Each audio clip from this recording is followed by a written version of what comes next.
The Orc Lord Graxar kneels in the snow, defeated and bleeding, with Roman's blade at his throat. But just as death seems certain, Graxar calls out to a distant presence, and something unnatural answers. What happens when a dying warlord accepts power from a devil? Roman is about to find out. Roman's final strike had been devastating. Graxar collapsed to his knees, sending up a spray of white powder as his body hit the frozen ground. Blood streamed from his wounds, steaming in the bitter cold. His severed hand lay a few feet away in the snow, fingers still locked around the hilt of his sword, as if refusing to surrender even in death. The once feared warlord now looked small and broken, Roman's blade resting against his throat. Graxar knelt there in silence, breath ragged, staring at the crimson stain spreading beneath him. He didn't beg, he didn't plead. Instead, he muttered something strange. In the end, that man was right. His voice was barely audible over the wind. He spoke of a monster beyond the endless mountains, a prophecy he had tried to ignore. Roman watched him carefully, wondering who Graxar was speaking to.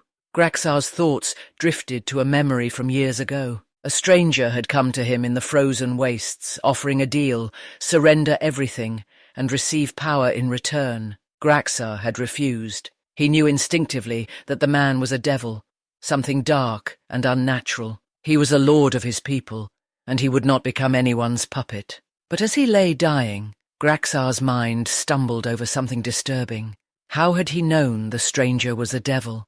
The memory felt incomplete, as if someone had reached into his mind and removed key details. He couldn't remember the stranger's face clearly, couldn't recall why he'd felt such certainty. Had he truly met that figure? Or was his mind being tampered with from the shadows?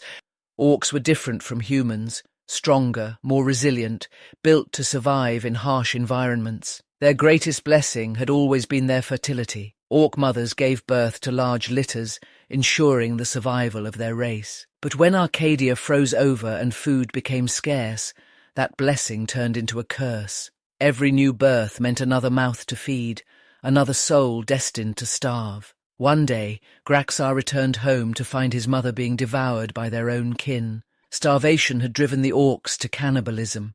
As she died in his arms, she told him not to be angry. This was their destiny. Graxar sat in the blood-soaked den, holding her head in his lap, and felt the world crack beneath him. He questioned why any god would create a race, only to watch them tear each other apart. As Graxar sat trembling with rage and grief, a hooded figure appeared behind him. The stranger's voice was smooth and cold as he called the orcs a cursed race, suggesting they devour other species instead of themselves. Graxar spun around in fury, but saw only empty snow. Then the voice coiled around his ear again, closer this time. From the mist emerged a blond man, his face hidden beneath a deep hood. Before Graxar could respond, the stranger extended his hand, and a dark aura rolled out like fog. The temperature dropped even further. The man said he would bestow a true blessing, a connection through consciousness. It wasn't a gift, it was a leash. He promised that one day he would come calling. Then he vanished, dissolving into the snow as if he'd never existed. Graxar sat in silence, still cradling his mother's body. The black aura the stranger had left behind lingered in the air like smoke. Suddenly, the dark mist surged into Graxar's chest. A new thought planted itself in his mind. Instead of eating their own kind, the orcs could conquer other races and make them their food. The logic felt perfect, inevitable. Graxar's body began to radiate a faint crimson aura. His grief twisted into purpose. His path as a conqueror had begun, not through his own will, but through the invisible strings of a devil pulling from the shadows. The memories snapped back into focus, and Graxar realized the truth.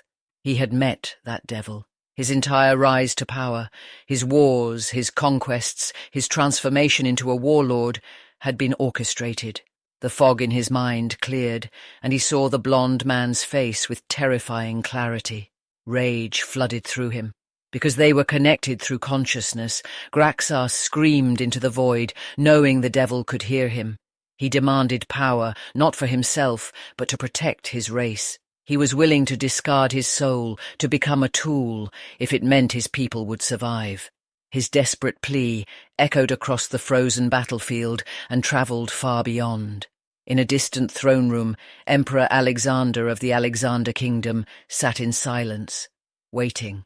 The plea reached him clearly. He had been expecting this moment, the moment his long investment finally paid off.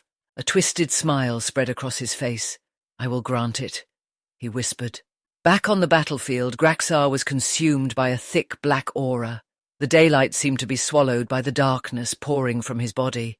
His aura erupted violently, and he rose to his feet. The pressure was immense, cracking the ice beneath him. Roman was forced back by the sudden surge of energy, his eyes narrowing as he adjusted his stance. Roman recognized the aura immediately. It was the same unnatural power he had encountered in the Alexander Kingdom's labyrinth, a borrowed strength that violated the natural order. While the world believed Emperor Alexander was resting peacefully after the war with Dmitry, Roman knew better. The emperor was weaving schemes across the continent. Roman decided to observe.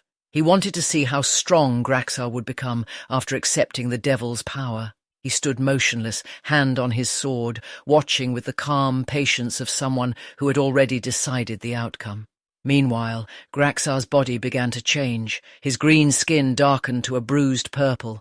His muscles swelled, tearing through what remained of his armor. Golden light blazed from his eyes.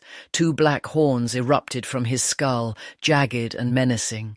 Most horrifying of all, his severed hand regenerated from the dark mist, bone and flesh knitting together in seconds. Graxar looked at Roman and smiled, a terrifying expression filled with unnatural confidence. He lunged forward, grabbing his massive blade from the ground, and charged. The earth exploded behind him from the force of his movement. He swung his sword with everything he had, the air screaming as the blade cut through it. Roman blocked the attack without expression. The impact would have shattered the arms of any ordinary warrior, but Roman didn't even flinch. Graxar grinned and said if he could just kill Roman, his people could finally live. He believed it completely. This stolen power was their salvation. He attacked again and again, faster than before, his blade coming from every direction, but Roman blocked every single strike with effortless precision. Soldiers from both sides stopped fighting, transfixed by the battle unfolding before them. They could hardly believe what they were witnessing. This didn't feel like a fight between mortals.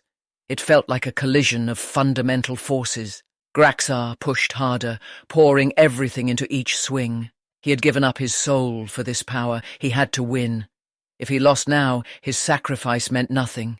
He swung his blade with all his might, aiming to cleave Roman in half. Roman blocked it again. The collision sent a shockwave across the battlefield, stripping snow from trees and nearly knocking soldiers off their feet. Yet none of Graxar's attacks reached Roman.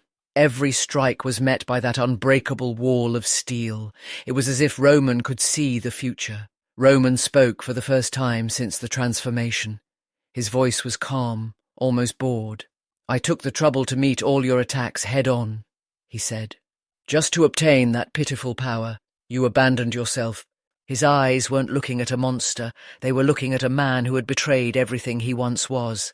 Roman deflected Graxar's next attack with a flick of his wrist, sending the Orc Lord stumbling backward. Then Roman asked a question. "Do you know what I hate the most?" He stepped forward slowly, each footfall deliberate and heavy. Graxar didn't answer. Instead, he swung his sword again in desperation. This time, Roman didn't block. He simply stepped aside, letting the massive blade crash into the frozen ground. Before Graxar could recover, Roman launched his counterattack. It was a single perfect strike, a flash of silver light moving faster than the eye could follow. The sound was sharp, like a whip cracking. Roman answered his own question as his blade cut through the air. "What I hate most," he said coldly, "is when my opponent is no longer truly there." To Roman, Graxar had ceased to exist the moment he accepted the devil's power. He was no longer a warrior. He was a shadow, a puppet, a hollow shell filled with borrowed strength, and Roman had no respect for shadows.